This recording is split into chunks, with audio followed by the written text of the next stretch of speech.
প্রত্যয় pension scheme বাতিলের দাবিতে টানা 15 দিন ধরে পূর্ণ কর্মবিরতি পালন করে আসছেন বিশ্ববিদ্যালয়ের শিক্ষকরা। গত শনিবার এ নিয়ে শিক্ষকদের সাথে বৈঠকে বসেন আওয়ামী লীগের সাধারণ সম্পাদক ওবায়দুল কাদের। পরে গতকাল রোববার জাতীয় পেনশন স্কিম কর্তৃপক্ষ 1 বছর পিছিয়ে 2025-এর জুলাইয়ে সার্বজনীন পেনশন স্কিম বাধ্যতামূলক করে প্রজ্ঞাপন জারি করে। শিক্ষকদের পেনশন স্কিমে অন্তর্ভুক্ত করা। তবে এই সিদ্ধান্তে সন্তুষ্ট হতে না পেরে সোমবার কর্মবিরতি চালিয়ে যান শিক্ষকরা।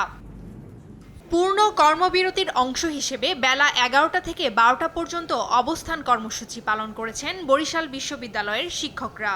বাংলাদেশ বিশ্ববিদ্যালয় শিক্ষক ফেডারেশনের নির্দেশনা অনুযায়ী এই কর্মসূচি পালন করেন তারা। সরকার তাদের দাবি না মানায় আন্দোলন থেকে সরে আসা সম্ভব হয়নি বলে জানান শিক্ষকরা।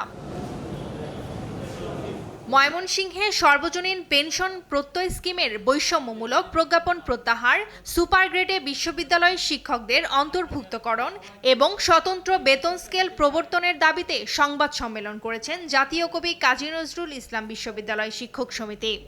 গণপ্রজাতন্ত্রী বাংলাদেশ সরকার সার্বজনীন পেনশন স্কিম চালু করেছে সাধারণ জনগণ এবং বেসরকারি কর্মকর্তাদের অবসরকালীন সুরক্ষা দেওয়া। তবে শিক্ষকদের উপরে এই স্কিমের প্রভাব খুবই নেতিবাচক হবে বলে আমরা বিশ্বাস করছি। রাজশাহী বিশ্ববিদ্যালয়ে 15তম দিনের মতো পেনশন সংক্রান্ত প্রজ্ঞাপন বাতিলের দাবিতে অবস্থান কর্মসূচি পালন করেন শিক্ষকরা। সোমবার শহীদ তাজউদ্দিন আহমেদ সিনেট ভবনের সামনে বেলা 11টা থেকে 12টা পর্যন্ত এই কর্মসূচি পালিত হয়। শিক্ষকদের সর্বাত্মক আন্দোলনে অচল রোকেয়া বিশ্ববিদ্যালয়ের শিক্ষা কার্যক্রম। ধারাবাহিকভাবে সকাল 11টা থেকে দুপুর 12টা পর্যন্ত এই আন্দোলন করেন তারা। দাবি পূরণ হওয়া না পর্যন্ত এই আন্দোলন চালিয়ে যাওয়ার ঘোষণা তাদের।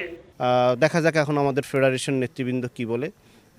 যদি কোনো সুরাহা হয় তাহলে আমরা ক্লাসরুমে ফিরে যেতে চাই, আর না হলে আমরা আমাদের আন্দোলন চালিয়ে যাব এবং এর গভীরতা এবং ব্যাপকতা দিন দিন বাড়বে, কমবে না। আমরা কোনো গোষ্ঠীর বিরুদ্ধে এই আন্দোলন না, কোনো সরকারের বিরুদ্ধে আন্দোলন না। আমাদের এই আন্দোলন আমরা স্বাধিকারের আন্দোলন, বিশেষ শিক্ষকদের আত্মমর্যাদার আন্দোলন। ফলে এই দাবি না মানা হলে এই আন্দোলন চলতে থাকবে, সর্বাত্মক কর্মবিরতি চলতে থাকবে এবং আরও বেগবান হবে, আন্দোলন জোরদার হবে। সরকার যদি এখন আমাদের দাবি মেনে নেয় বা ইতিবাচক কোনো ভূমিকা পালন করে তাহলে আমরা শ্রেণীকক্ষে ফিরে যাব, কারণ আমাদের জায়গা আসলে শ্রেণীকক্ষ, আমাদের জায়গা গবেষণাগার। স্থায়ী সমাধান না হওয়া পর্যন্ত আন্দোলন চালিয়ে যাওয়ার ঘোষণা দেন শিক্ষকরা।